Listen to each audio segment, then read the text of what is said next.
Open பண்ணுறோம். Open பண்ணுறதுக்கு முதல்ல ஒரு ஸ்டார் ஸ்க்ரூ டிரைவர் வேணும். இந்த மாதிரி ஒரு ஸ்டார் ஸ்க்ரூ டிரைவர் வச்சு இப்போ பார்த்தீங்கன்னா இங்கே வந்து ஒரு 3 ஸ்க்ரூ இருக்குது. இப்போ இங்கே ஒரு ஸ்க்ரூ இருக்குது. நெக்ஸ்ட் இங்கே லாஸ்ட்டில் ஒரு ஸ்க்ரூ இருக்குது. ஓகே, இந்த ஸ்க்ரூ வந்து நம்ம கழட்டணும்.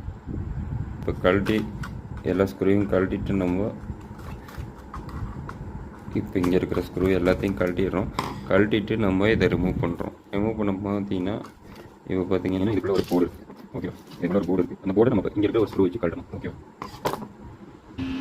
இப்போ இந்த கழட்டி நம்ம ஸ்பீட் பேட்டில் ஒரே போர்டு பார்க்குறோம். போர்டில் பார்த்தீங்கன்னா என்னென்ன விஷயம் இருக்குது அப்படின்னு பார்த்தீங்கன்னா இது வந்து பார்த்தீங்கன்னா இங்கே வந்து ஹை வோல்டேஜ் சப்ளை இது வழியாக பாஸ் பண்ணுறோம். பாஸ் பண்ண சப்ளை வந்து இந்த கெப்பாசிட்டர் வழியாக இப்போ நம்ம பார்க்குற இந்த கெப்பாசிட்டர் மூலியமாக நம்ம வோல்டேஜ் வந்து பார்த்தீங்கன்னா ரியாக்டன்ஸ் ப்ராசஸ் மூலியமாக வோல்டேஜ் வந்து கம்மி பண்ணி நம்ம இது கொடுக்கும். இப்போ நார்மலாக வந்து பார்த்தீங்கன்னா நம்ம சில விஷயங்கள் வந்து ரெசிஸ்டர் யூஸ் பண்ணி பண்ணுவோம். ரெசிஸ்டர் யூஸ் பண்ணி பண்ணும்போது பார்த்தீங்கன்னா ஹீட் அதிகமாகும், அதனால டேமேஜ் ஆகிறதுக்கு அதிகமாக வாய்ப்பு இருக்குது. அதனால இந்த கெப்பாசிட்டர் யூஸ் பண்ணி நம்ம ரியாக்டன்ஸ் மூலியமாக பண்ணும்போது பார்த்தீங்கன்னா ஹீட் ஆகாமல் நம்ம இதை பண்ண முடியுது. ஓகே, இது பண்ணிட்டு இதுக்கப்புறம் பார்த்தீங்கன்னா நம்ம சார்ஜிங் வந்து ஆகுது அப்படின்னு பார்க்கறதுக்காக இண்டிகேஷனுக்காக இந்த எலிட் நம்ம கொடுத்துருக்காங்க. சரிங்களா, இந்த எலிட் வந்து எரியும் போது நம்ம சார்ஜிங் வந்து சப்ளை உள்ள போய் சார்ஜிங் ப்ராசஸ் ஆகுது அப்படின்றத நம்ம பயன் பண்ணுறோம். ஆனால் வந்து சார்ஜ் ஆகுன்றதுக்கு 100% கன்ஃபர்மேஷன் இது இல்லை. ஓகே, கன்ஃபர்மேஷன் அப்படின்னா நம்ம பேட்டரி ஒரு வேலை மாதிரி டிஸ்கனெக்ட் ஆயிருக்கு அப்படின்னு வச்சுங்க. பேட்டரி